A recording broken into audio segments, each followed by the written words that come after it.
Bismillahirrahmanirrahim. Assalamualaikum warahmatullahi wabarakatuh. Halo, selamat pagi semuanya anak-anakku sekalian. Bagaimana kabar kalian? Semoga kita semua selalu dalam perlindungan Allah SWT dan semangat belajarnya ya, walaupun sistem pembelajaran kita selama ini menggunakan sistem daring, yaitu pembelajaran secara jarak jauh. Oke, anak-anakku sekalian, bahwasannya di minggu kemarin kita sudah belajar bersama-sama tentang materi ibadah kurban. Kalian sudah mengetahui apa itu pengertian kurban sampai dengan sejarah singkat tentang perintah untuk berkurban atau ibadah kurban ini. Nah, untuk pertemuan ini kita akan membahas dan belajar bersama-sama tentang ketentuan hewan kurban. Nah, di ketentuan hewan kurban ini ada dua hal yang perlu kita ketahui, bagaimana cara menentukan jenis hewannya dan bagaimana juga syarat hewan kurbannya. Yang pertama yaitu tentang jenis hewan kurban. Hewan kurban ini hanya boleh dari kalangan bahimatul al-an'am.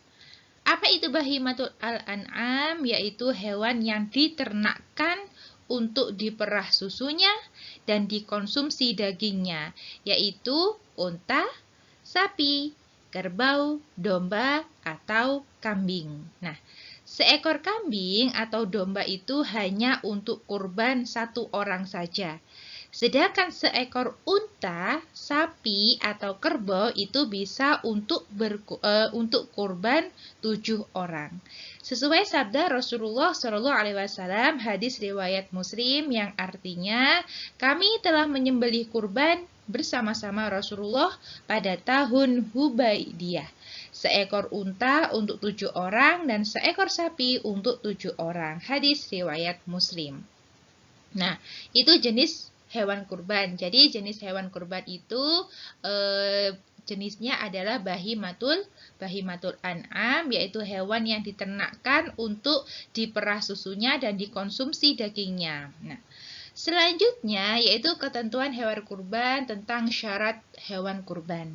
Nah, adapun syarat-syarat hewan kurban itu yang pertama cukup umur, di mana unta itu umurnya yaitu berumur 5 tahun memasuki 6 tahun, sapi dan kerbau berumur 2 tahun memasuki 3 tahun, kambing 2 tahun memasuki 3 tahun, dan domba umur 1 tahun memasuki 3 tahun.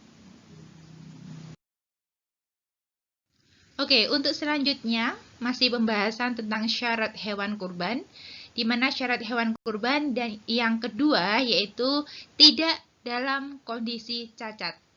Yang artinya si hewan kurban tersebut yang pertama badannya tidak kurus kering, kedua tidak sedang hamil ataupun setelah melahirkan anak, ketiga kaki tidak pincang, keempat mata sehat, yang artinya tidak buta atau cacat lainnya, dan yang selanjutnya badan sehat, dan yang keenam adalah daun telinganya lengkap dan tidak terpotong.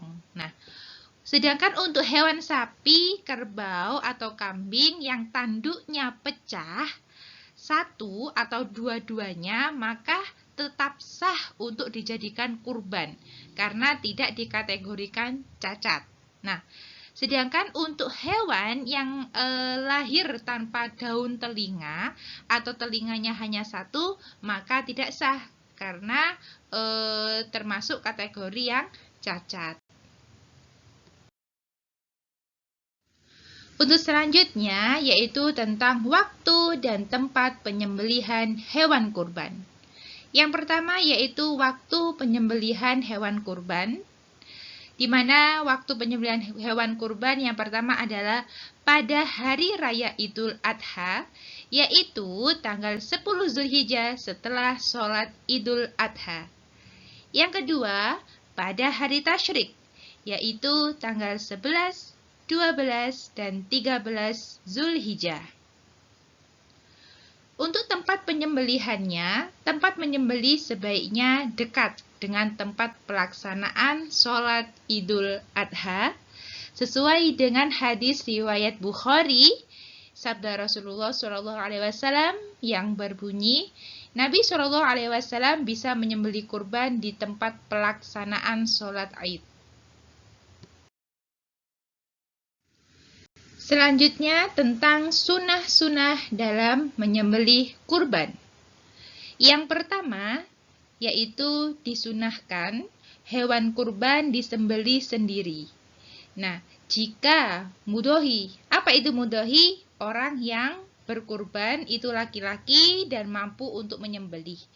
Tetapi apabila pemilik kurban tidak bisa menyembelih sendiri, sebaiknya dia ikut datang menyaksikan penyembelihannya atau disembelihkan oleh orang lain atau pengurus. Yang kedua yaitu disyariatkan bagi orang yang berkurban bila telah masuk bulan Zulhijjah untuk tidak mengambil rambut dan kukunya hingga hewan kurbannya disembelih. Dan yang ketiga yaitu daging kurban sebaiknya dibagikan kepada fakir miskin dalam keadaan dagingnya masih mentahan. Lebih afdol atau lebih utama seperti itu.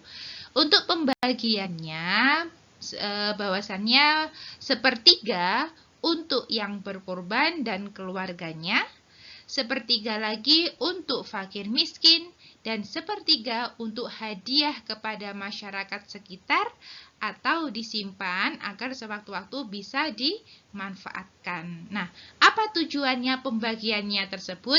Tujuan pembagian tersebut untuk mengikat tali silaturahmi dan sebagai untuk dirinya sendiri atau yang berkurban. Selanjutnya, yang keempat, penyembelihan hewan kurban atau pengurus kurban boleh menerima daging kurban tetapi sebagai upah menyembelih atau mengurus. Dan yang terakhir, yang kelima yaitu dilarang menjual daging kurban. Sesuai dengan hadis riwayat Ahmad yang berbunyi, janganlah engkau jual daging denda haji dan kurban. Makanlah dan sedekahkanlah, serta ambillah manfaat dari kulitnya. Janganlah engkau jual kulit itu. Hadis riwayat Ahmad. Tata cara penyembelihan hewan kurban. Yang pertama, hewan yang akan dikurbankan dibaringkan ke sebelah rusuknya yang kiri dengan posisi mukanya menghadap ke arah kiblat dan diiringi membaca Rabbana taqabbal minna innaka antas sami'ul alim. Kedua, penyembelih meletakkan kakinya yang sebelah di atas leher hewan. Biar apa? Agar hewan itu tidak menggerak-gerakkan kepalanya atau meronta-ronta. Yang ketiga, penyembelih melakukan penyembelihan sambil membaca Bismillahi Allahu Akbar. Selanjutnya, yang keempat, penyembelih membaca doa kabul atau doa supaya kurban diterima Allah Subhanahu wa taala, yaitu dengan membaca Bismillahirrahmanirrahim. Allahumma minka wa ilaika. Allahumma taqabbal min si fulan. Misalkan, dari kalimat min tersebut, maka disebutlah nama orang yang berkurban. Yang artinya, ya Allah, ini adalah darimu dan akan kembali kepadamu. Ya Allah, terimalah dari si fulan misalkan. Hikmah ibadah kurban. Ibadah kurban selain untuk bertujuan mendekatkan diri kepada Allah Subhanahu wa taala dan memperoleh keridhoannya, juga sebagai ibadah sosial dan menyantuni kaum yang lemah.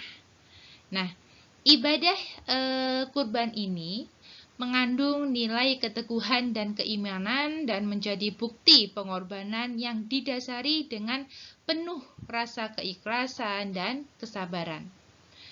Di antara hikmah kurban yang pertama adalah pengamalan dan pelaksanaan perintah Allah SWT.